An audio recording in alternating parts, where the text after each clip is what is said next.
Hey guys, it's Pastor Bruce.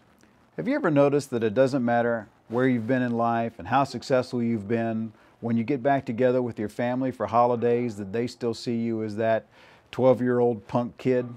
This is the challenge that Jesus is running into at the beginning of Mark chapter 6, where he's been teaching in the synagogues in and around Nazareth, but the people keep looking around and going, "Hey, wait a minute, isn't that Mary's kid?"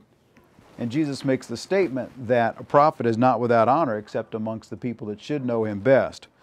Mark very frankly reports that Jesus doesn't have a great amount of effectiveness in this area because the people don't have any faith in who Jesus is.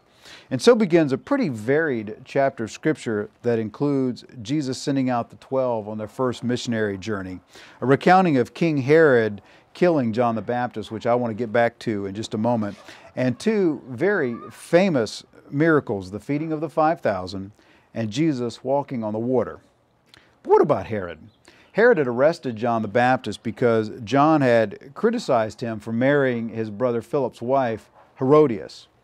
Herodias wanted John dead, but Herod was afraid of John and knew that he was a righteous man, and so he protected him. I think he also knew that if he killed John, he was going to have a rebellion on his hands. But when Herodias' daughter comes in and dances for Herod, he is so taken with it, and probably in somewhat of a drunken state tells her that she can have anything she wants, up to half the kingdom.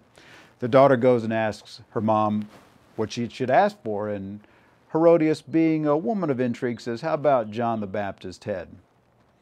Herod is sorry for this, but he has said this in front of not only family, but his welcomed guests, and for him to not go through with it now would be for him to lose face.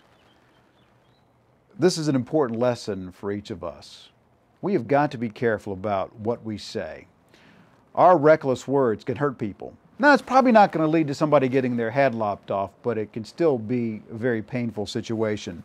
Proverbs chapter 10, verse 19 says this, "In the multitude of words sin is not lacking, but he who restrains his lips is wise." I can tell you that my foot fits in my mouth very well, but the Lord is teaching me as time goes on to be slow to speak, and in so doing to run much less risk of hurting other people.